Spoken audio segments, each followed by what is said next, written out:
신학교의 12월 15일 새벽 기도입니다. 기도하겠습니다. 우리에게 오셔서 우리에게 하나님의 나라와 하나님의 뜻을 알려주시고 우리를 부르셔서 제자 삼아 주시고 제자 삼은 우리를 통해서 하나님 나라를 이루어가시는 주님, 우리가 주님의 말씀 앞에 나옵니다. 오늘도 오셔서 우리를 가르치시고 우리를 부르시는 예수님의 모습을 생각해 보겠습니다. 우리가 혹시 세상에서 바쁘고 힘들고 어려운 것으로서 우리의 감정과 우리의 관계 때문에 혹여 당신의 부르심과 당신께서 우리에게 맡기신 일들에서 우리가 혹시 등한시하고 있진 않은지, 그것들을 미뤄두고 있진 않은지 한번 생각해 보겠습니다. 이 시간 오셔서 우리에게 은혜 주시고 우리를 당신의 빛으로 그리고 당신의 부르심 가운데 오늘로 살아갈 수 있게 말씀 가운데 함께해 주시옵소서. 감사드립니다. 예수님의 이름으로 기도드렸습니다. 아멘. 마가복음 2장에서 말씀 보겠습니다. 마가복음 2장 13절 14절 말씀입니다.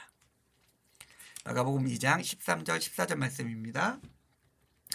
예수께서 다시 바닷가에 나가심에 큰 무리가 나왔거늘 예수께서 그들을 가르치시니라. 또 지나가시다가 알페의 아들 레위가 세간에 앉아있는 것을 보시고 그에게 이르시되 나를 따르라 하시니 일어나 따르니라. 아멘. 예수님께서 또 길을 가시다가 한 사람을 마주치십니다. 그리고 그를 부르세요. 그의 직업은 세리였습니다. 그리고 그 세리는 우리가 설교 시간에 많은 얘기를 했지만은 로마 제국에 협력한 배신자였고, 그리고 사람들을 수탈해서 자기 배를 채우는 매우 탐욕적이고 부정한 사람들이었습니다. 그렇기 때문에 민족적으로, 사회적으로, 당연히 그리고 종교적으로 축출될 수밖에 없는 사람입니다. 그런데 예수님께서, 그리고 이 레위라는 사람은 예수님을 따라오고 있지도 않았습니다. 자기 일하고 있던 사람이에요. 그런데 예수님께서 아무 조건 없이 나를 따라오너라 라고 말했습니다. 이해할 수 없죠?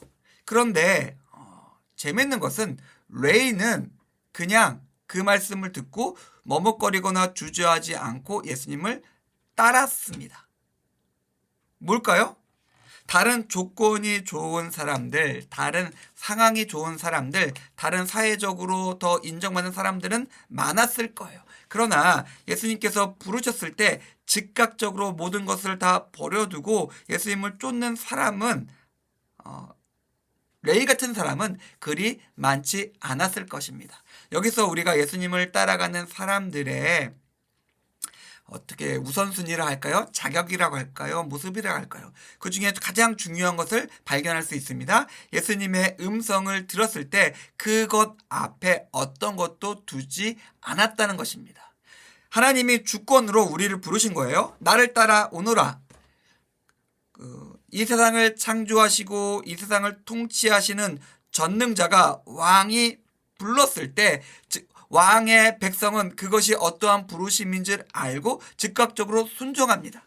그런데 왕이 누군지도 모르고 내 앞에 있는 사람이 뭐하는 사람인지도 모를 때는 잠깐만요, 제가 다른 일도 있고요, 이렇게 저렇게 이야기할 수 있었다는 것이죠. 그럼 레위는 분명히 자기 앞에 있는 사람이 누구인지를 알았고 그분이 자기에 대해서 무슨 말씀을 하셨을 때 즉각적으로 순종할 수 있는 사람이었습니다.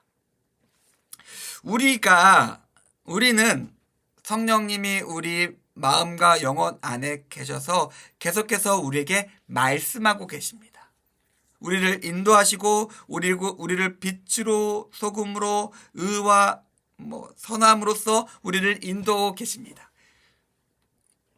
레위를 부르신 것과 동일한 주권적인 하나님의, 즉각적이고 주권적인 하나님의 명령이고 부르심이에요. 우리는 그것에 대해서 어떻게 반응하고 있을까요? 어떻게 보면 부정한 사람, 어떻게 보면 못난 사람, 어떻게 보면 나쁜 사람보다 나의 마음과 나의 삶이 하나님의 말씀에 더 잘 반응하고 있을까요? 우리는 그래야만 합니다. 오늘 우리가 오늘 하루를 시작하는데 하나님의 사람을 부르는 예수님의 모습을 보면서 우리의 마음과 삶을 돌아보기 원합니다. 예수님께서 말씀하시고 성령님께서 우리를 인도하십니다. 그 말씀과 부르심에 우리는 온전히 반응하여서 그 안에 있기를 원합니다. 빛으로 부르신 주님께서 빛으로 인도하실 때 그 빛 가운데 걸어가시며 오늘 하루도 승리하시는 임예신 성교회 교우님들의 오늘 하루의 삶이 되기를 주님의 이름으로 축원드립니다. 기도하겠습니다. 하나님 감사합니다. 죄인을 부르시는 예수님의 모습을 통해서 우리를 부르시고 우리를 인도하시는 우리 안에서 역사하시는 당신의 섭리에 대해 생각해 보았습니다. 우리가 당신의 음성을 듣고 그 뜻 가운데 온전히 거하는 하루가 될 수 있게 우리와 함께해 주시옵소서. 감사드립니다. 예수님의 이름으로 기도드렸습니다. 아멘. 감사합니다.